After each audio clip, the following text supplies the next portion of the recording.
ఇప్పుడు మాజీ ఎంపీ విజయసాయిరెడ్డి వ్యవహారానికి వద్దాం.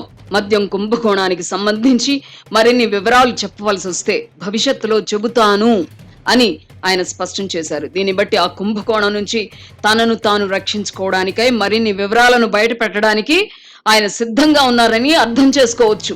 ఈ కుంభకోణానికి సంబంధించి సిట్ అధికారులు ఇప్పటికే అనేక రుజువులు సేకరించారు. ఈ క్రమంలో విజయసాయిరెడ్డిని కూడా అధికారులు త్వరలోనే విచారణకు పిలుస్తారు. అప్పుడు ఆయన నిజంగా నోరు విప్పుతారో లేదో చూడాలి. ఆయా అధికారి ఎదుట అధికారులు ఇచ్చిన వాంగ్మూలం ప్రకారం ప్రస్తుతానికి విజయసాయిరెడ్డి కుంభకోణంలో ఒక నిందితుడిగా ఉన్నారు. మరిన్ని వివరాలు చెబుతానని అంటున్నందున విజయసాయిరెడ్డి ఈ వ్యవహారంలో అప్రూవర్ గా మారతారా అనే అనుమానం వస్తోంది. ఈ కుంభకోణంతో తనకు ఏ సంబంధం లేదని ఆయన చెప్పలేదు. ప్రారంభంలో విజయసాయిరెడ్డి పాత్ర ఉండిందని ఇప్పటికే అధికారులు సాక్ష్యాధారాలు సేకరించారు. వాస్తవంలో కూడా అధికారం కోల్పోవడానికి 2 ఏళ్ల ముందు విజయసాయిరెడ్డిని ఆ వ్యవహారం నుంచి తప్పించారు. వాటాల విషయంలో విభేదాలు రావడం వల్లనే ఆయనను తాడేపల్లి ప్యాలెస్ ఆదేశాల మేరకు తప్పించినట్టు చెప్తున్నారు. ముడుపుల చేరవేతలో అప్పుడు ముఖ్యమంత్రి కార్యాలయంలో పనిచేసిన అధికారులు ధనుంజయ రెడ్డి, కృష్ణమోహన్ రెడ్డి పాత్ర కూడా ఉంది. మద్యం వ్యవహారం నుంచి తప్పుకోవాల్సిందిగా ఈ ఇద్దరు అధికారులే ముఖ్యమంత్రి తరపున విజయసాయిరెడ్డికి సూచించారని తెలిసింది. కసిరెడ్డి రాజశేఖర్ రెడ్డి, మిథున్ రెడ్డిని కూడా విచారిస్తే మరిన్ని విస్తుగొలిపే నిజాలు బయటకు రావచ్చు. ఇంటి గుట్టు లంకకు చేటు అంటారు. ఇప్పుడు జగన్మోహన్ రెడ్డి పాలనలో చోటు చేసుకున్న పాపాలు ఒక్కొక్కటిగా వెలుగు చూస్తున్నాయి. నాడు ఆ పాపాలలో పాలు పంచుకున్న వారే ఇప్పుడు వాటిని బయట పెడుతున్నారు. పాపం పండుతుంది అనడానికి ఇదొక నిదర్శనం.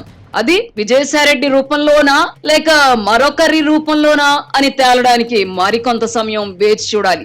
బ్రూవరీస్ కార్పొరేషన్ ఎండీగా పనిచేసిన వాసుదేవరెడ్డి నోరు విప్పితే మూల విరాట్ ముసుగు తొలగవచ్చు. భయం అనేది తన రక్తంలోనే లేదని విజయసాయిరెడ్డి బయటకు చెప్తున్నప్పటికీ ఆయనకు ప్రాణ భయం పట్టుకుంది. వివేకానంద రెడ్డి హత్య ఉదంతంలో ఏం జరిగిందో, హత్య వెనుక ఎవరెవరున్నారో పూర్తిగా తెలుసు కనుక విజయసాయిరెడ్డి భయపడకుండా ఎలా ఉంటారు? వైఎస్ రాజశేఖర్ రెడ్డి సొంత సోదరుడు జగన్ చిన్నాన్నైన వివేకానంద రెడ్డిని అలవోకగా చంపేసిన వారికి విజయసాయిరెడ్డిపై గొడ్డలు వేటు వేయడం పెద్ద పని కాకపోవచ్చు. ఈ కారణంగా మద్యం కుంభకోణంలో మూల విరాట్ ముసుగు తొలగే వరకైనా విజయసాయిరెడ్డికి భద్రత కల్పించాల్సిన బాధ్యత చంద్రబాబు ప్రభుత్వంపై ఉంది. వైఎస్ వివేకానంద రెడ్డి హత్య కేసులో సాక్షులుగా ఉన్నవారు ఒక్కొక్కరుగా చనిపోవడం ఆశ్చర్యంగా ఉంది. ప్రస్తుతానికి ఈ కేసులో అప్రూవర్ గా మారిన దస్తగిరి మాత్రమే ప్రాణాలతో మిగిలిన్నారు. సాక్షుల మరణాలు చూస్తుంటే పరిటాల రవి హత్య కేసులో నిందితులు కూడా ఒక్కొక్కరిగా చనిపోవడం గుర్తుకొస్తోంది. పరిటాల రవి హత్యలో పాల్గొన్న వారందరూ దాదాపుగా హత్యకు గురయ్యారు. బావ కళ్లల్లో ఆనందం చూడాలనుకున్న మొద్దు సీనును కూడా చంపేశారు. రవి హత్యకు స్కెచ్ రూపొందించిన మద్దల చెరువు సూరి కూడా చివరకు హత్యకు గురయ్యారు. హత్య రాజకీయాలలో ఇదొక కొత్త మలుపు. ఇప్పుడు వివేకానంద రెడ్డి హత్య కేసులో నిందితులు కాకుండా సాక్షులు చనిపోతున్నారు. ఇంతే తేడా. ఈ చావుల వెనక ఎవరున్నారో ప్రస్తుతానికి ఆ పరమాత్ముడికే ఎరుక. రాష్ట్రంలో ప్రభుత్వం మారిన తర్వాత కూడా చావులు ఆగకపోవడం వింతగా ఉంది. చంద్రబాబు ప్రభుత్వం ఈ అంశంపై దృష్టి సారించని పక్షంలో దస్తగిరి ప్రాణాలకు కూడా ముప్పు ఏర్పడవచ్చు. అతను జీవించి ఉండని పక్షంలో వివేకానంద రెడ్డి హత్య కేసు కథ కంచికి చేరుకుంటుంది. వివేకానంద రెడ్డి కుమార్తె డాక్టర్ సునీత అలుపెరగకుండా 6 ఏళ్లుగా చేస్తున్న పోరాటం బూడిదలో పోసిన పన్నీర్ అవుతుంది.